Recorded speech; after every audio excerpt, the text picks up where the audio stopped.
It's the biggest palace complex in the world, with almost 10,000 rooms. So big that it's a city unto itself. And it was all built for one man. For 500 years, it was the seat of the most powerful ruler on earth. He had absolute control over the life and death of his followers. Until the 20th century, entry to the inner precincts was prohibited to all males except the emperor and eunuchs. Trespassers in this palace met one fate: death. Even the name of the palace inspired fear.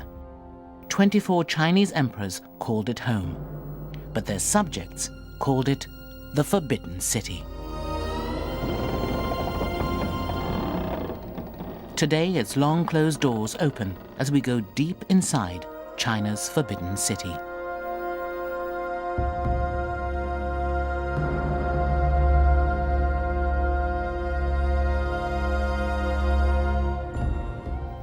When it was first built, the Forbidden City was one of the most secret places on Earth.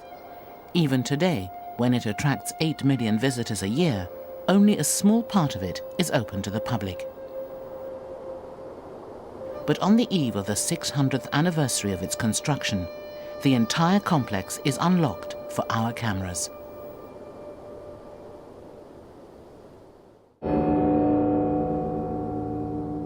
Between 1407 and 1420, up to 1 million convict and conscript laborers did the heavy work, while 100,000 skilled craftsmen completed the fine detail.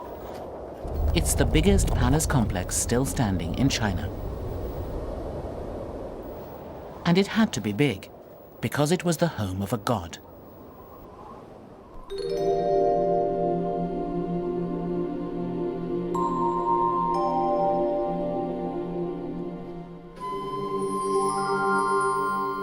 The Chinese emperor was more than just a ruler.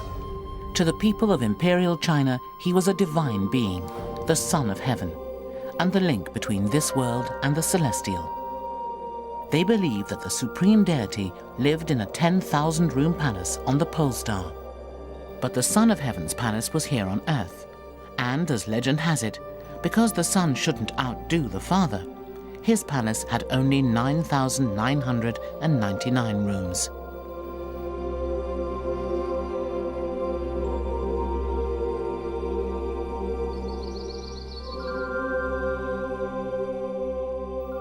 As the son of heaven, the Chinese emperor's actions were said to make the sun rise and the crops grow. His palace, the Forbidden City, was both the seat of government and a sacred place.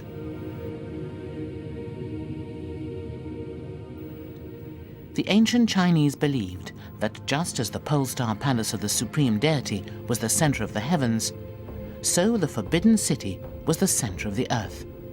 To them, it was the navel of the world.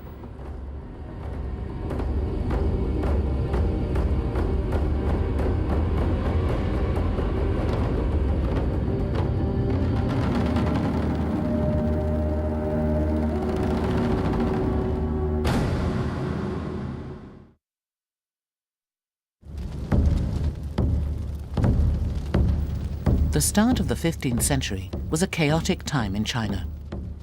And at the heart of that chaos was a prince named Zhu Di.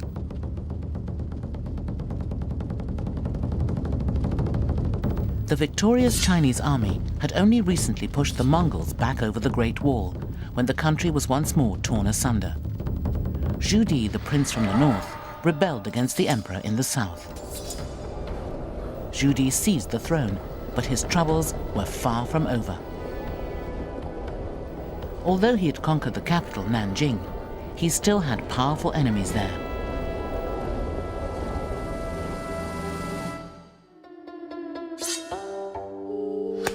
Even executing his opponents didn't solve his problems.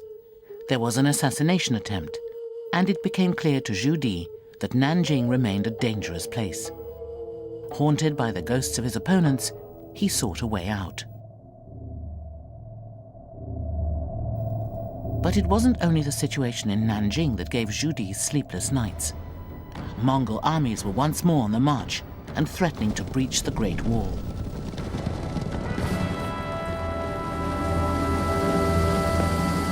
So Zhu Di found a radical solution to both his problems. He abandoned Nanjing and created a new capital, Beijing, in the north. It was a massive undertaking. By the time it was done, millions of people had moved to Beijing and built one of the greatest cities of all time. Zhu Di was a ruthless but gifted ruler and a megalomaniac. He never did anything small. At the same time as he started building the new capital, he equipped a huge armada of ships to sail the western seas.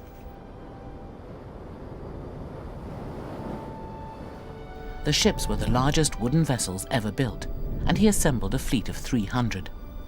The biggest had 9 masts and could carry 1,000 people. It was the largest armada in history until the Second World War. The fleet was commanded by the eunuch admiral Zheng He. It ruled the water for 28 years. But Zhu Di had even bigger projects at home. He had the Grand Canal rebuilt and the Great Wall extended. But his largest project was to tear down Kublai Khan's old palace in Beijing and build a new one in its place.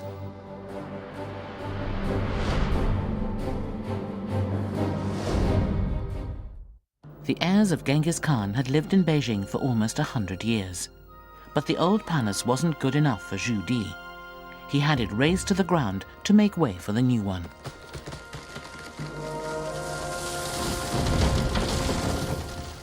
The rubble was used to make a mountain that overlooked his new palace complex.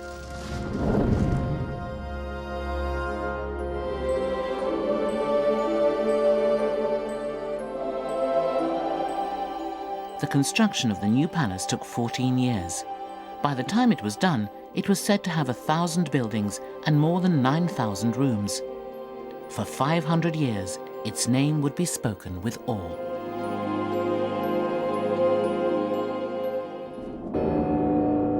It was called the Forbidden City.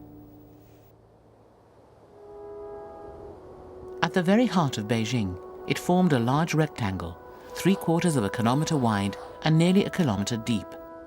High walls and a wide moat separated it from the rest of the city. The walls enclosed an immense space, 720,000 square meters. 55 Buckingham Palaces, or more than 100 football pitches, could fit inside its grounds.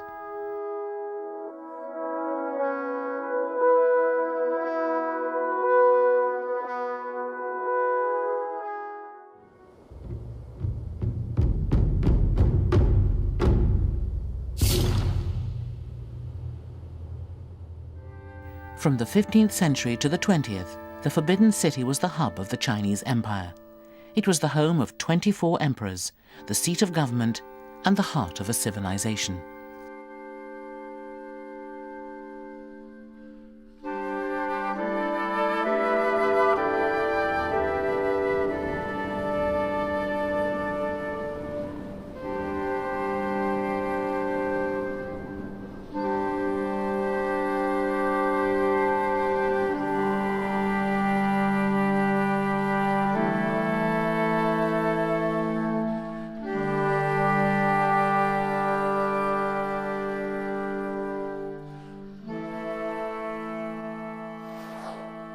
The Forbidden City was a city within a city. Deep inside the walled city of Beijing was another walled city, the Imperial City. This was reserved for the royal family and the highest members of society. And within that was yet another walled city, the most secret and exclusive place in China, where mistaken entry could result in death, the Forbidden City. Hidden behind its high, impenetrable walls, life in the Forbidden City assumed mythic qualities. The only thing that most people outside could see were the gold-colored roofs of the highest buildings soaring above the walls. For them, the Forbidden City was synonymous with mystery. But today, we can go where they could not. On the eve of the 600th anniversary of its construction, its doors are opened, and we can finally reveal the secrets of the Forbidden City.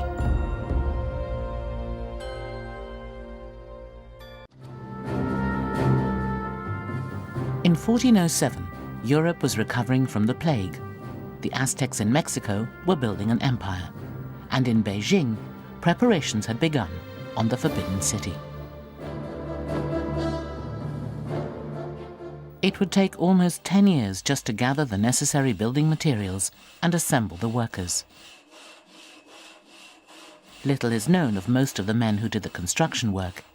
Their names have been lost to time. Even some of the building techniques they used remain a mystery. Yet these master architects and craftsmen built a palace of enduring beauty.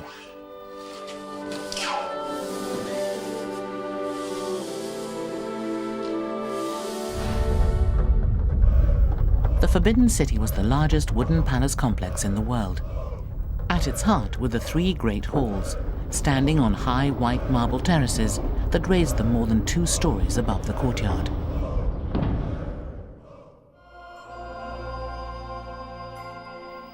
More than 1,000 carved marble dragons drained rainwater away from the huge terraces. The palace complex was an architectural masterpiece, and today is one of the United Nations World Heritage Sites.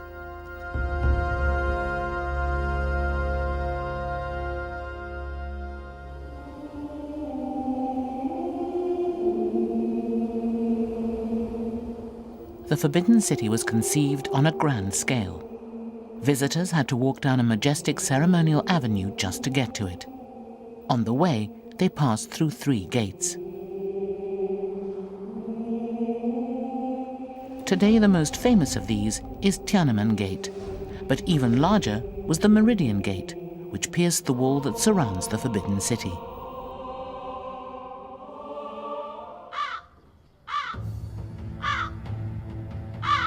The Meridian Gate was the main entrance to the Forbidden City. It was the tallest gate in Beijing, the height of a 12-story building.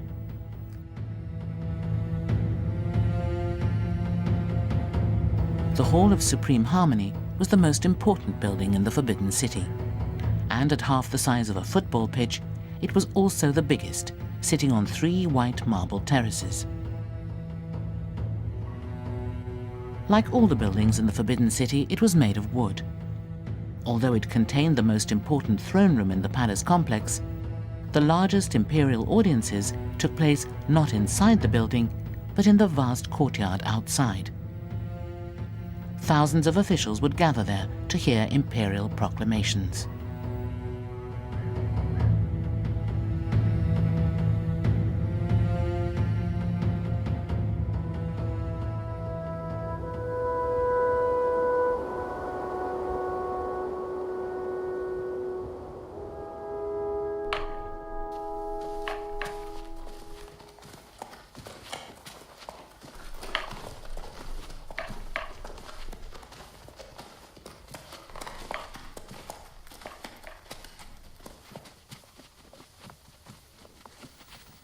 Audience days would begin in the dead of night.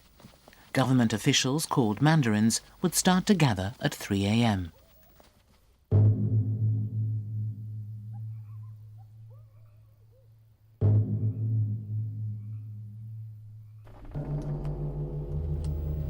At 4 o'clock, the palace gates would open, and they would file inside.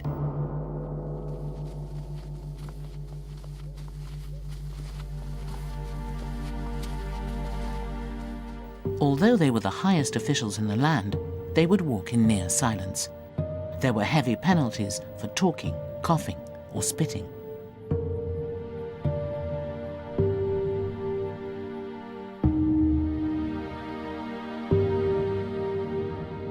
There were 9 ranks or grades of Mandarin. Rank was designated by the color of button on their hats and by the square emblems on their clothes. Different birds were embroidered on their official robes, from a crane for the highest rank to a flycatcher for the lowest.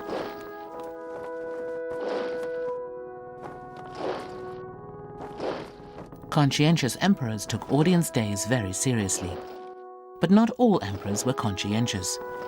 On one occasion, a notoriously dissolute emperor failed to show up at all. His mandarins waited all day before the assembly was finally cancelled. Hungry and thirsty, they were in such a rush to finally leave that one of the ministers was crushed to death.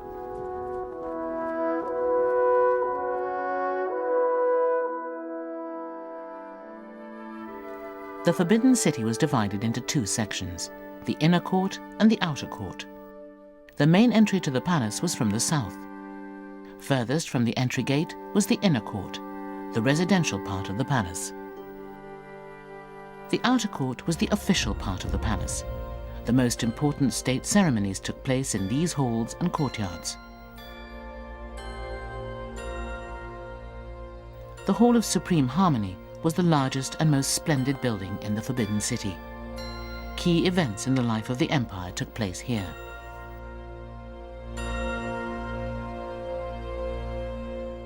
Behind the Hall of Supreme Harmony was the smaller, square-shaped Hall of Middle Harmony, and behind that was the Hall of Preserving Harmony. These three great halls were used only for the most important ceremonies and events, like the enthronement of a new emperor, his wedding, or the celebration of the Lunar New Year.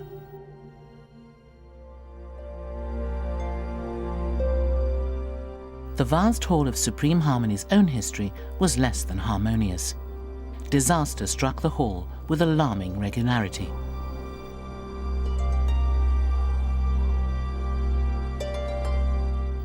It was the victim of several catastrophic fires. As the tallest building in the Forbidden City, it was frequently hit by lightning. The first time this happened was just 100 days after the building was officially opened in 1421.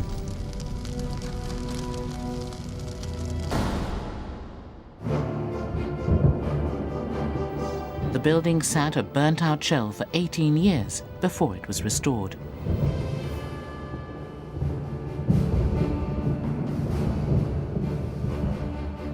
Special trees called nanmu provided the timber for the rebuild. They were found only in southwestern China, and obtaining them was a hazardous occupation. It was said at the time that 1,000 men went into the forest, but only 500 came out.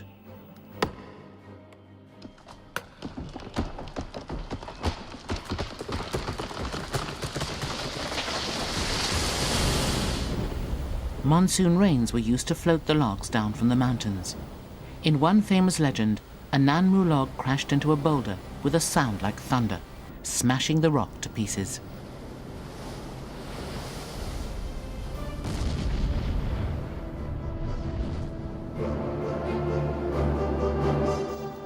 When the current was against them, the floating logs were dragged upstream.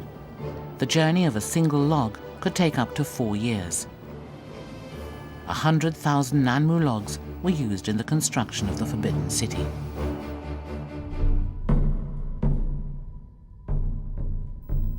Nanmu wood was the most important building material. Each of the pillars that formed the main supports of the Hall of Supreme Harmony was hewn from a single tree.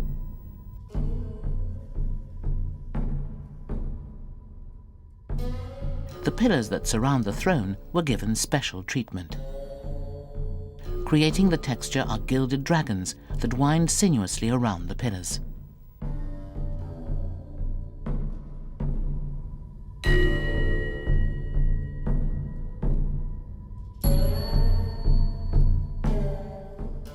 The Forbidden City had many throne rooms, but the grandest was in the Hall of Supreme Harmony, where both the hall and the throne were heavily decked out in gold. The throne was made of gilded rosewood and surrounded by incense burners and perfumers.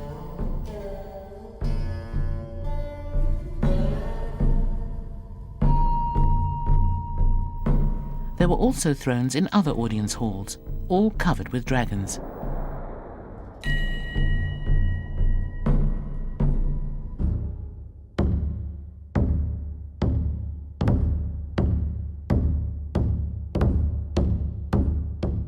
Images of dragons could be found throughout the Forbidden City, appearing high overhead and underfoot, on roofs, ceilings, walls, and pavements, and on thrones, furniture, and carpets, even on the emperor's dishes and clothes. The emperor's dragons were special. Unlike the other dragons in China, the emperor's dragons had 5 claws. The dragons were revered as bringers of rain, vitally important in an agricultural country and for people living in buildings prone to lightning strikes. Unlike the malevolent dragons of Western mythology, Chinese dragons can be playful and benevolent. Here in the Forbidden City, they didn't breathe fire, but spouted water. They were often depicted frolicking in clouds or waves.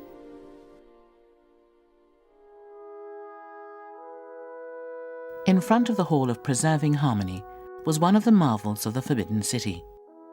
It was carved from a single block of stone. No one ever walked on this heavily sculpted ceremonial stairway, and only the emperor in his palanquin was carried over it.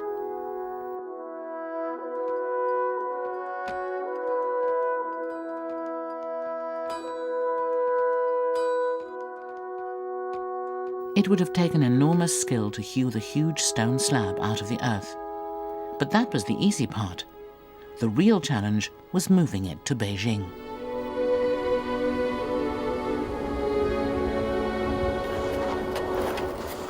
The architects were master builders, but moving a 300-ton slab, about the same weight as 250 cars, required more than just brute strength.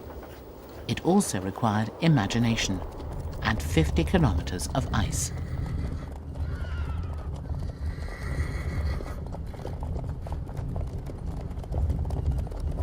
In 1420, there was no vehicle big enough or strong enough to carry the stone slab, and it was so heavy that rollers put under it would sink into the ground.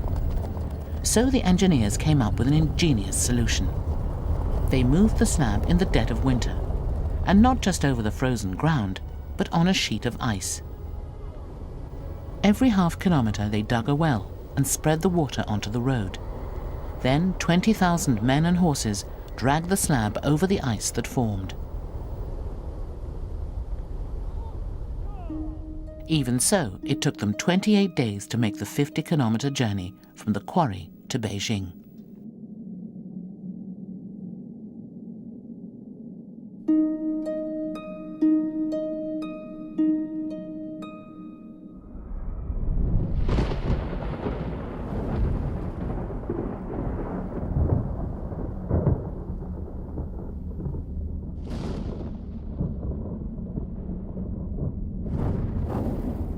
In 1679, disaster struck the Hall of Supreme Harmony for a 3rd time. But on this occasion, it was not an act of God, but the hand of man that brought the building down.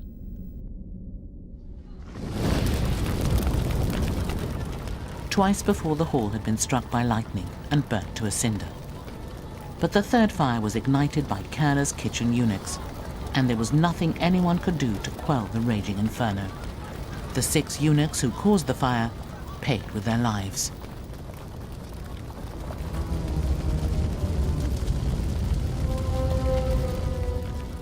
When the palace had previously burned down, it had been relatively easy to rebuild it.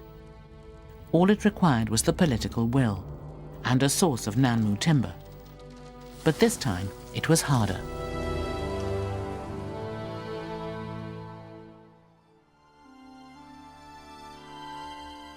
"80 years had passed since the last fire, such a long time that no one remained who could remember how to make the puzzle-like brackets that locked the beams in place.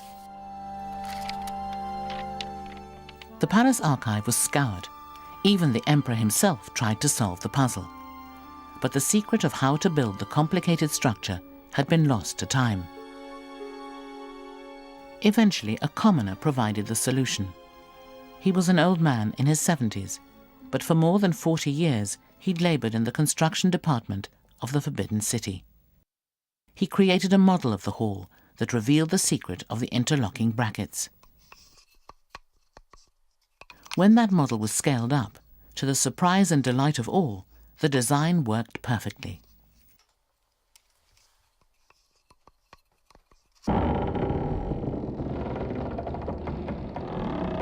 The Hall of Supreme Harmony would burn down twice more in its long history. The curse of being the tallest building around in an age before lightning conductors. But every time it burnt down, it was rebuilt. Lesser buildings could be replaced with others, and over the years, many new buildings were erected in the back courts of the Forbidden City. But the Hall of Supreme Harmony was always rebuilt on the same spot. It was a constant presence in the life of the palace. Also constantly present were the palace eunuchs. The largest group in the Forbidden City, they kept the place running. But the eunuchs were not born, they were made, from a surprising number of volunteers.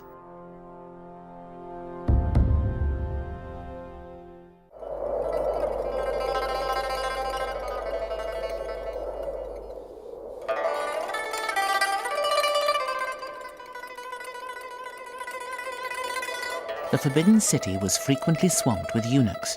They did the brunt of the palace work, from cooks and cleaners to laundrymen, bearers, and guards of emperors' women. Eunuchs were everywhere. With the exception of the emperor himself, they were the only men allowed to live in the inner court.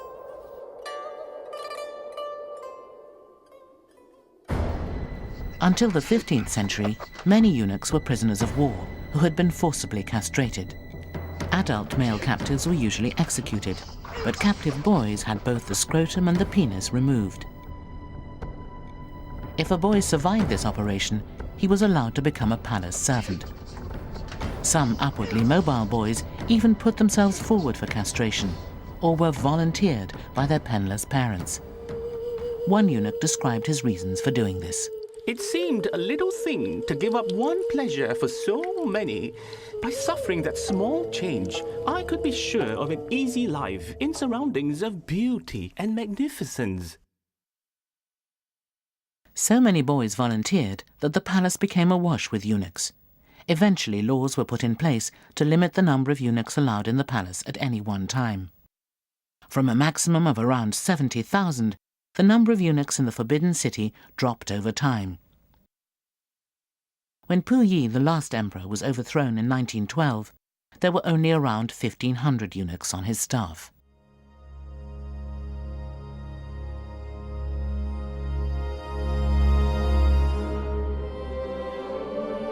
But despite the size of his entourage, the emperor must have had a lonely job. His was a role of breathtaking complexity. He was the moral leader of the nation, statesman, legislator, supreme judge, administrator, commander of the army, patron of art, and chief examiner. He sat at the apex of a huge bureaucracy. Although thousands of mandarins reported to him, he had the final say. The government produced a relentless flow of written documents. Literacy and good handwriting were the keys to a job in the government.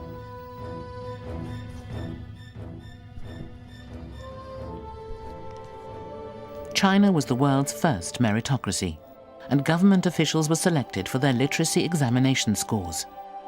Exams for the top offices were held every third year.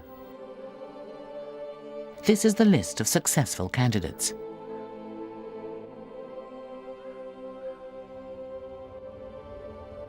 To become a government officer, a mandarin, one had to score highly on the tests. The exams were given in stages around the country. Then, every 3 years, the top candidates from the regional exams came to the Forbidden City for the final test, where the examiner was the emperor himself. The highest scoring candidates were given jobs in the government.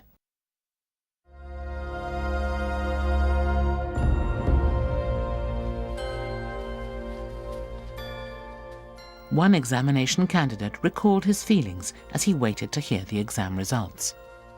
It was a little cold that day.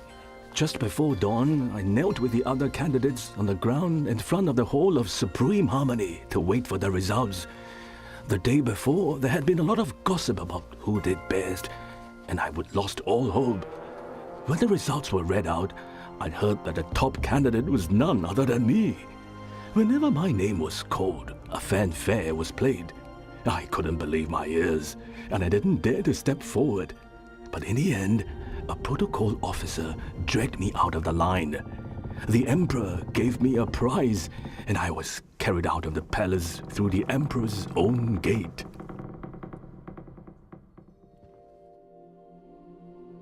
In the bureaucratic and status-conscious imperial court, everything had a hierarchy. Mandarins and concubines were graded, and even buildings were ranked.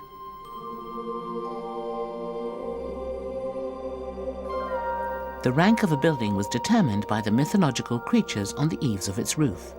The more creatures there were, the higher the status. At the front of this roof is a man riding a chicken, a reminder of a tyrannical ruler who was hanged from the eaves of his palace. Behind him is a row of 9 mythological beasts.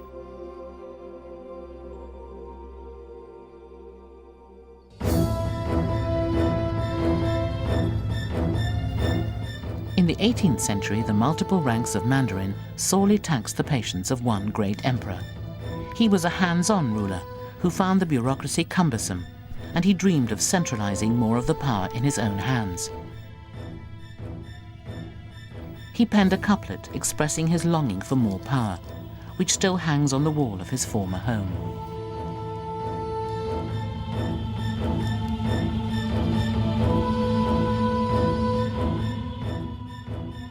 He may even have put his words into action. Some people claim that he practiced what he preached and used a secret passage that allowed him to bypass the bureaucrats.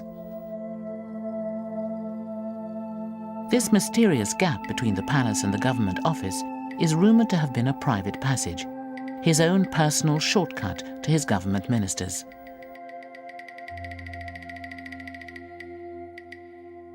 Now sealed up, the passage has yet to reveal all its secrets.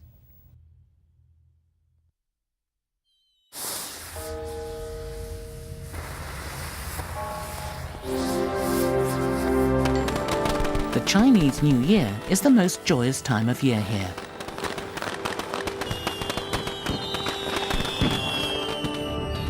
Families come together to celebrate and wish each other good fortune. And as this ancient painting shows, New Year was also celebrated in the Forbidden City.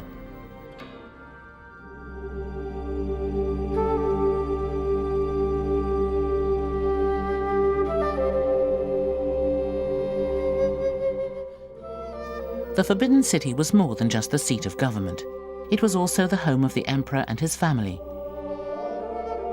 Hidden deep within its walls, the inner court was the most private part of the palace complex. It was the domestic heart of the empire.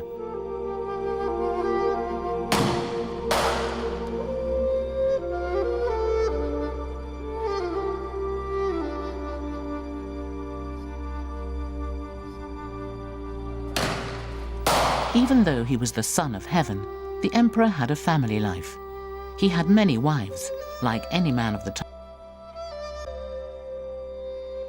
In imperial China, polygamy was the preferred status. Nuclear families were for the poor.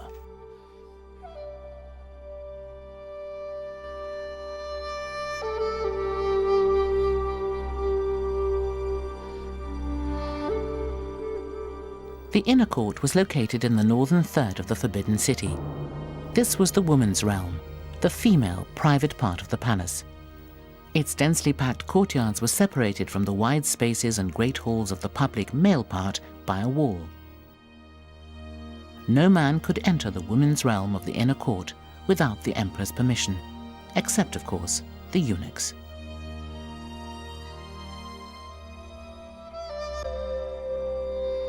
The architecture of the inner court was less grand and more domestic than that of the outer court. The principles of yin and yang governed its layout. There were 12 residential palaces for the emperor's women, 6 on each side of the palace's central axis.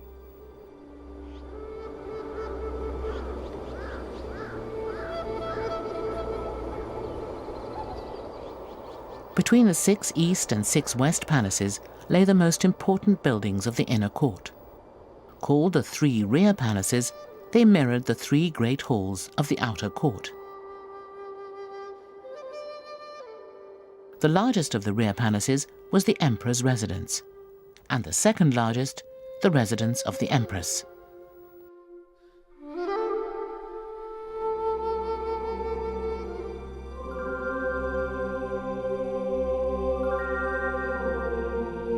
One of the most notorious residents of the Forbidden City was the Empress Dowager Cixi.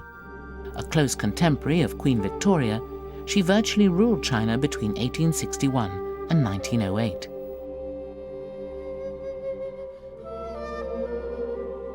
Cixi was a middle-ranking concubine who had borne the emperor his only son. But her good fortune was a tragedy for China. She exercised power for almost 50 years, first as a favorite concubine, and then, when her husband the emperor died, by controlling her young son and nephew when they ascended the throne. On her 50th birthday, Cixi spent 6 million silver taels redecorating her palace, the equivalent of more than $80 million in today's money. Her daily routine was highly extravagant. Every morning her female attendants would greet her, proclaiming, "May luck be with you, venerable ancestor." Then they made her bed and brought her a silver basin of hot water. To ease the joints in her hands, Cixi wrapped them in hot towels and soaked them in the hot water for so long that it had to be replenished several times. After that, a hot towel was placed on her face to reduce wrinkles. A eunuch was then called in to brush her hair, paint her eyebrows, powder her face, and rouge her cheeks. Then Cixi would smoke 2 pipes of dipping snuff and drink a cup of milk tea. She was partial to drinking human milk and cow's milk, and thought them both tonics for youth.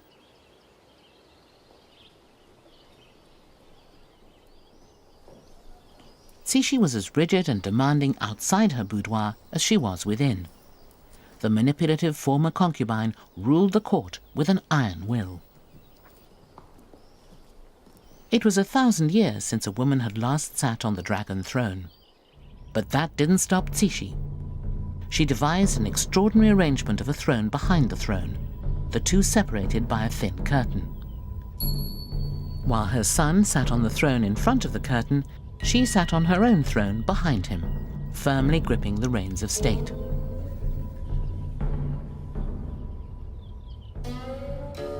Cixi was the power behind the throne, literally. Yet in 1908, she made a deathbed decision that caused a child to assume power and brought down an empire.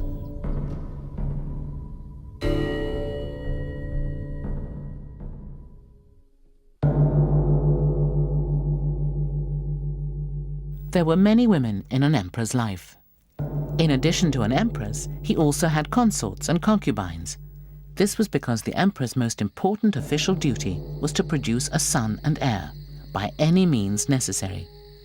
So rather than place all his eggs in one basket, most emperors had several wives. The 17th century Emperor Kangxi, a contemporary of William Penn, the father of Pennsylvania, and the Sun King Louis XIV of France, ruled China for 60 years, with 38 official wives, plus another 17 unofficial ones. The relatively selfless Guangxu had just 1 empress and 2 concubines, although he died young, so may not have reached his full complement.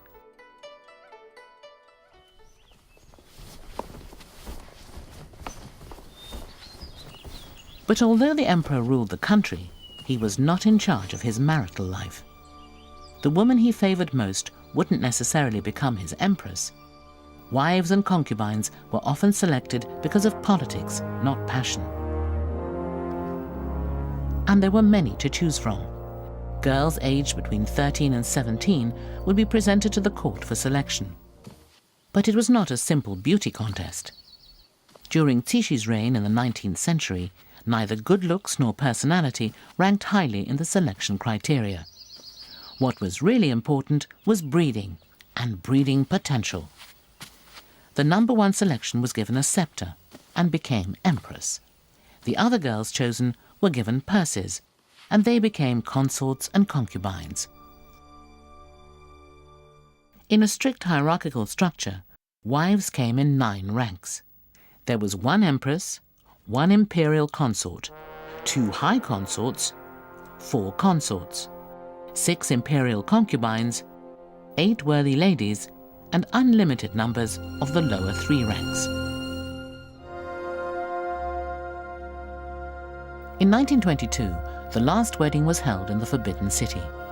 It was the final throw of the imperial dice. The future depended on how things went in the imperial bedchamber. Things couldn't have gone more wrong.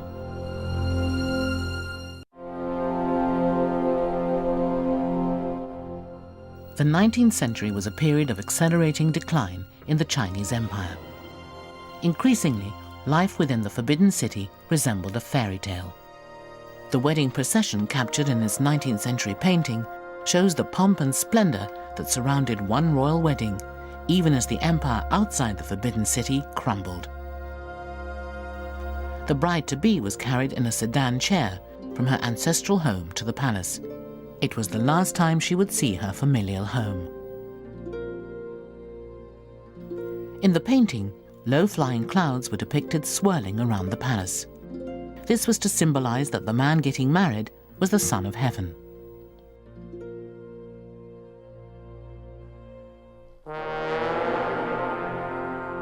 The last wedding to take place in the Forbidden City wasn't nearly as grand. In 1922, the last emperor, Pu Yi, was a virtual prisoner in the decaying palace. Just 16 himself, he was marrying a 17-year-old girl selected from a photograph. Double happiness characters festooned the wedding chamber, anthropomorphic figures that resembled a happy couple holding hands. Every surface of the room was covered with these images to promote a successful wedding night. But in fact, the night was a disaster. Pu Yi described the fiasco in his autobiography. It was unfurnished, except for the bed platform which filled about a quarter of it, and everything was red. When we had drunk the nuptial cup and eaten some sons' and grandsons' cakes, and entered this dark room, I felt stifled.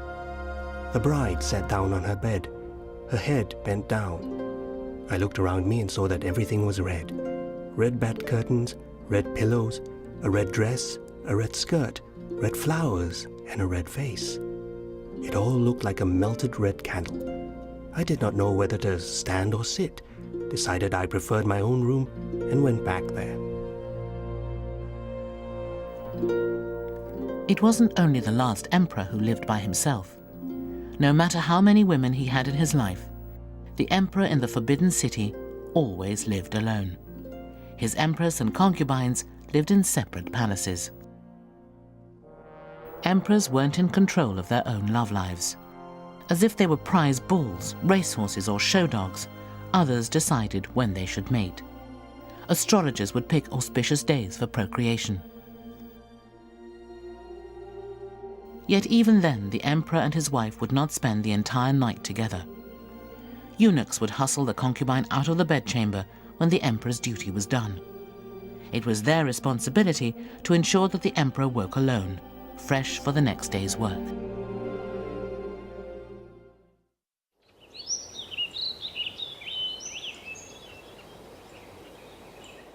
Although an emperor had a veritable harem of women to choose from, getting one for the night took planning. Each of the emperor's women had a marker with her vital statistics. The emperor would select a marker after lunch to give her time to prepare. Getting ready for the emperor didn't involve dressing and makeup. Rather, the concubine was bathed, depilated, and, as legend has it, delivered to the bedchamber naked.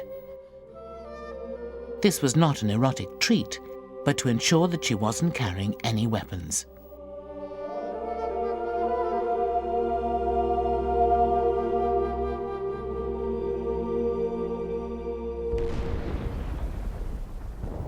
It was big guns that finally brought down the dynasty. In the 20th century, a tidal wave of revolution rolled over the country. The imperial system was finally swept away.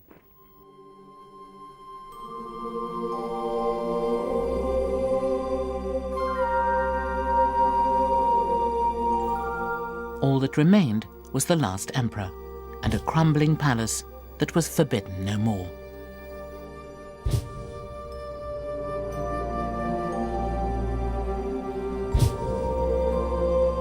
In 1924, the last emperor was expelled from the palace, and the buildings began a new life with a new name, the Palace Museum.